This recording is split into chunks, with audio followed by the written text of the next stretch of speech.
E aí, turma boa, sejam todos bem-vindos ao canal Sala Web de Aula, Auxiliando a Educação. Sou o professor Fernando Silva e esta é mais uma videoaula do nosso canal.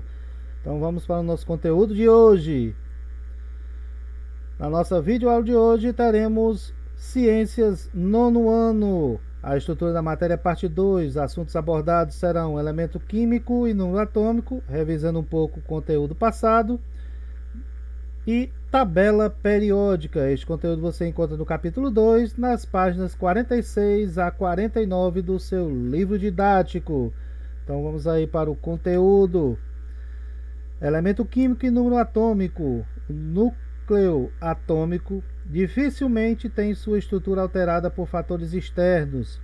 Os fenômenos relacionados às mudanças do núcleo são chamados fenômenos nucleares ou radioativos e são estudados pela física nuclear, ok? Então a física nuclear estuda acontecimentos associados a processos que ocorrem nas estrelas, em usinas nucleares e explosões de armamentos nucleares.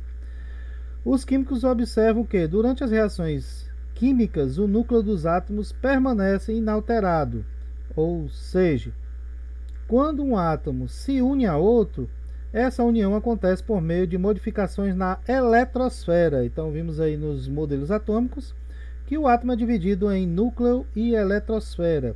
Então nessas reações químicas, o que vai acontecer são modificações na eletrosfera e não no núcleo. Assim, os acontecimentos estudados pelos químicos estão relacionados às alterações na eletrosfera dos átomos. As reações químicas têm a ver com as alterações na eletrosfera, não no núcleo, ok? Os cientistas perceberam nas primeiras décadas do século XX que o número de prótons determina as propriedades químicas de um átomo. Assim, entende-se hoje, atualmente, que elemento químico que é um elemento químico? É o conjunto de todos os átomos que possuem o mesmo número de prótons. Então, se eu tenho átomos com número de prótons 2, todos os átomos que tiverem 2 prótons no seu núcleo serão átomos do mesmo elemento químico. No caso aí estamos falando do hélio, certo? Então, elemento químico é o conjunto de todos os átomos que possuem o mesmo número de prótons, ok? Número de prótons no núcleo de um átomo é chamado de número atômico e é representado pela letra Z. Vimos aí na aula anterior, certo? Então, falou número atômico, é o número de prótons. Cada elemento químico possui um nome, um símbolo e um número atômico, certo? Então, falou em ferro, o ferro tem um nome, tem um símbolo e tem um número atômico, que lhe são característicos. Já o número de massa de um átomo, que é representado pela letra A, número de massa, é definido como total de prótons e de nêutrons em seu núcleo.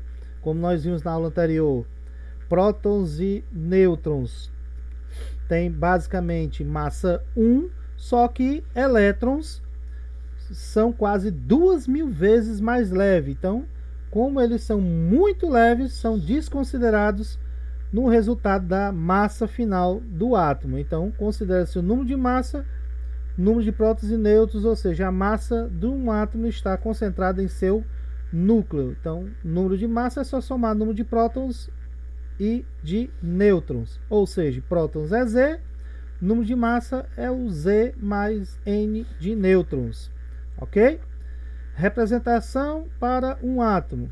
Ao representar um átomo, os químicos convencionaram escrever o número atômico na parte inferior esquerda do símbolo e o número de massa A na parte superior. Acima eu tenho a massa, abaixo eu tenho o número atômico. Exemplo, eu tenho aqui a letra C maiúscula, que representa o átomo do elemento químico carbono. Então eu tenho 12 acima, 6 abaixo. Quer dizer o quê? Número de massa 12, número atômico 6. Então, número atômico é o número de prótons. Ele tem 6 prótons. 12 menos 6, ele tem 6 nêutrons. E se ele é eletricamente neutro, o número de prótons é igual ao número de elétrons. Nós temos aqui o Na, é o símbolo do elemento químico sódio. Nós temos acima 23, abaixo 11. Quer dizer, número de massa do sódio é 23, número atômico 11. Quer dizer que ele tem 11 prótons, massa menos os prótons, 23 menos 11, ele tem 12 nêutrons. E se ele é eletricamente neutro, ele tem 11 prótons, ele terá 11 elétrons. E assim por diante, ok? Então, os prótons têm carga elétrica positiva, os elétrons têm carga elétrica negativa.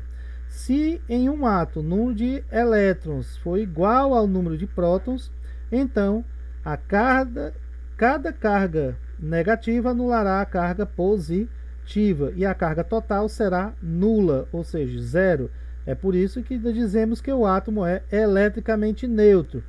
Um átomo é eletricamente neutro quando o número de prótons é igual ao número de elétrons. O número de cargas positivas é igual ao de negativas, dando como carga total zero, ou seja, nula, ok? Porém, se o número de elétrons for maior ou menor, certo? Isso aí é distribuição e ligação química. Se eu tiver mais elétrons ou menos elétrons que os prótons, o átomo terá carga total não nula, ou seja, não será igual a zero, certo? Ele será eletricamente carregado. Então, ele é eletricamente neutro quando o número de prótons é igual ao número de elétrons, dando carga total zero, nula. E ele é eletricamente carregado se o número de elétrons for maior ou menor que o número de prótons, ok? O assunto seguinte é a tabela periódica.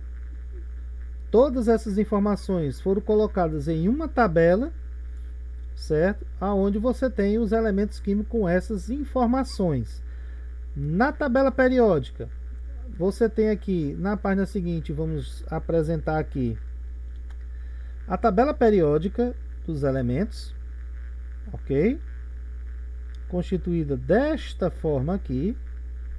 Algumas colunas mais altas, outras mais baixas, linhas horizontais, certo?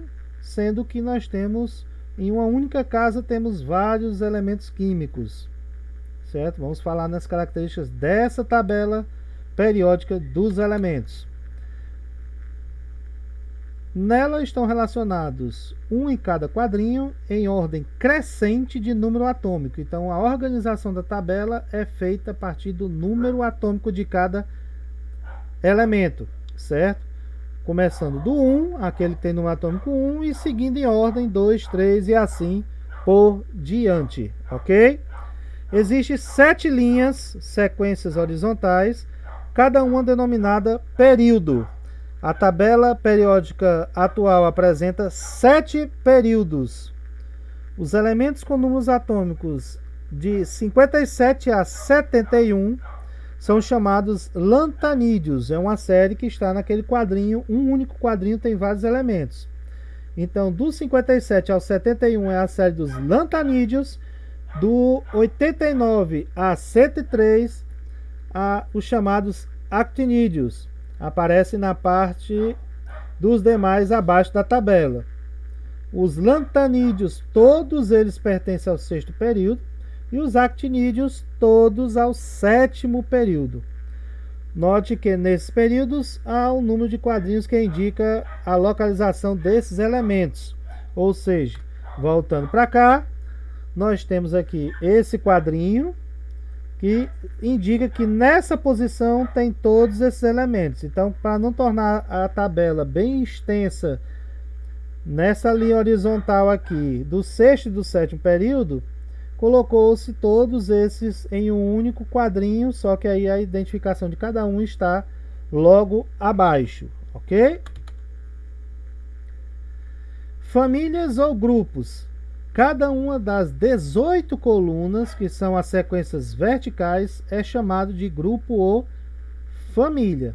As linhas horizontais são os períodos, as colunas, as linhas verticais, são grupos ou família de elementos. Por determinação da União Internacional de Química Pura e Aplicada, Os grupos são numerados atualmente de 1 a 18, ou seja, coluna 1 até a coluna 18.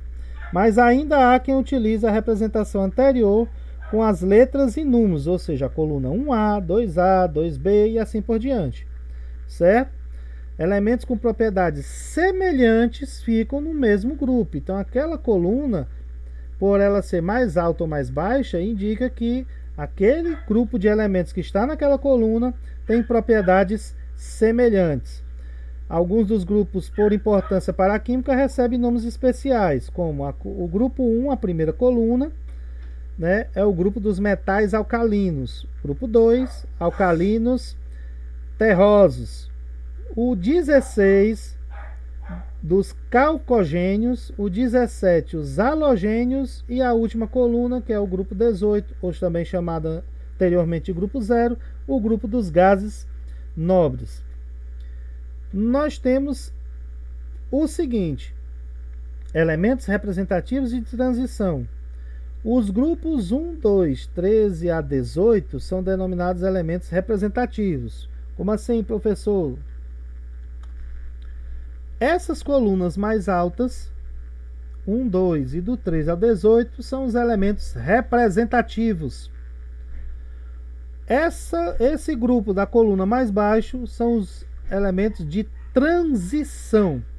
E essas séries de lantanídeos e actinídeos, como estão inseridos dentro dessas colunas menores, são os elementos conhecidos como elementos de transição interna. Elementos representativos, as colunas mais altas, essas colunas do meio, da 3 até a 12, elementos de transição, estão entre um e outro, né, entre as mais altas, e como essas duas séries estão inseridas dentro do mesmo quadro e fazem parte de transição, são conhecidos como elementos de transição interna, ok? Então você tem aí a tabela e na nossa última página falar sobre metais, não metais e semimetais. Os elementos conhecidos como metais são todos esses assinalados aqui, certo? Formam substâncias simples que, de modo geral, qual é a característica dos metais? Conduzem bem corrente elétrica e calor, uma característica. Essas substâncias são facilmente transformadas em lâminas e fios, é a segunda característica. E são sólidas nas condições ambientais, ou seja, considerado uma temperatura de 25 graus Celsius, certo? E a pressão atmosférica ao nível do mar. Então, quando fala em condições ambientais, é nessas condições que eles são considerados 25 graus Celsius de temperatura e a pressão atmosférica é considerada sempre ao nível do mar. Então, nós temos que os metais têm essas três características: conduzem bem energia, corrente elétrica e o calor, uma. Podem ser facilmente transformados em lâminas e fios, duas. São sempre sólidas nas condições ambientais. A única exceção, daí a gente dizer, o único metal que é líquido nas condições ambientais é o mercúrio, certo? O Hg, hidragirum, vem do latim, ok? Então, ele, nas condições ambientais, ele é o único que é encontrado na forma líquida, né, em condições ambientais. Então, por isso que a gente diz que o único metal que é líquido às condições ambientais é o mercúrio. Os elementos denominados não metais, não, prefixo a metais. Alguns chamam de ametais. Prefixo a quer dizer não. Então, não metais formam substâncias simples que, ao contrário dos metais, ou seja, eles têm as características inversas. Não conduzem bem o calor nem corrente elétrica. A única exceção, né, sempre as regras têm aquela exceçãozinha. A única exceção de não metal que conduz, né, essa corrente elétrica é o carbono na sua forma simples, que é o grafite. não são facilmente transformadas em lâminas e fios. Então, os não metais têm as características inversas. A única exceção é que nós temos aí o carbono, que tem, né, a condução de corrente elétrica, certo? Quando ele está na forma de grafite, certo? Dos não metais, alguns formam substâncias simples gasosas. Então, elas são líquidas e a maioria é gasosa, certo? Nós temos aí hidrogênio, nitrogênio, oxigênio, flúor, cloro, gases nobres. Um em forma simples líquida, um não metal que é encontrado na forma líquida, o bromo, certo? Aqui o BR, que não é Brasil, é bromo. E os demais, substâncias simples sólidas. São sólidas como os metais, mas têm as características inversas. E os semimetais seriam aqueles considerados que têm propriedades, algumas de metais e outras de não metais. Dentre eles, dois semimetais de grande importância prática são o silício e o germânio, certo? Nós temos aqui o bromo, silício, né? O germânio. Esses dois são empregados em componentes eletrônicos, ok? Então, esse aí foi o nosso conteúdo. Nós falamos aqui da tabela periódica e vamos aqui para a atividade. Lembrando que essa é a atividade impressa, que vai para aqueles que não têm acesso à internet. Você clica no link do formulário e vai ter essas mesmas questões. Primeira, como são chamados os fenômenos relacionados às mudanças do núcleo atômico? Então, bem simples. 2. Descreva o que vem a ser atualmente um elemento químico.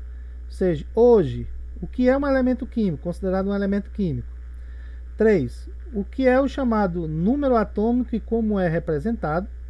4. O que é o número de massa, o chamado número de massa e como é representado?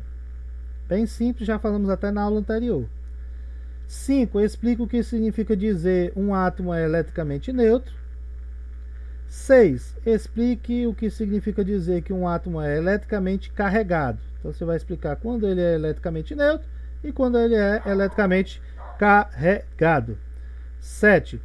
Como são dispostos os elementos na tabela periódica? Tem uma regrazinha, como eles são dispostos, ou seja, colocados em uma ordem. 8. Como são denominadas as sequências horizontais da tabela periódica? Então, são duas perguntas, duas respostas.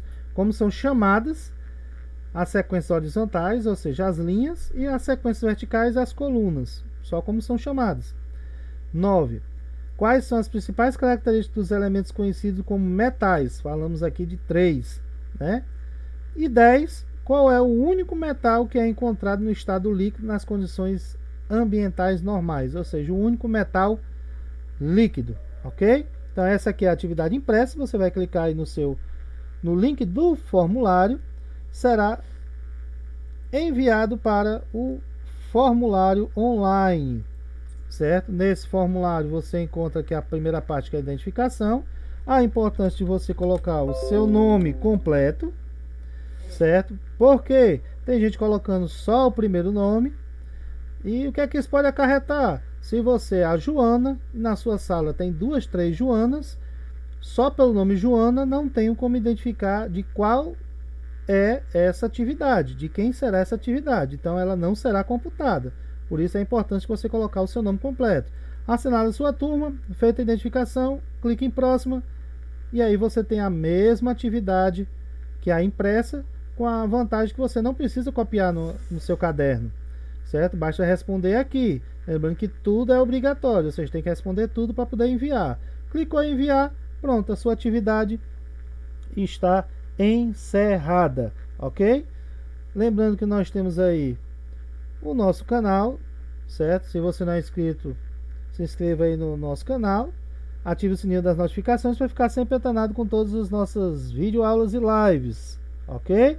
Temos também outro canal que você pode acompanhar, certo? Que é o nosso site, onde você pode acompanhar as suas atividades, se você está entregando ou não, as notas à medida que forem sendo tiradas e outros informes também, ok? Então, essa foi a nossa videoaula de hoje. Vamos ficando por aqui e até a nossa próxima videoaula.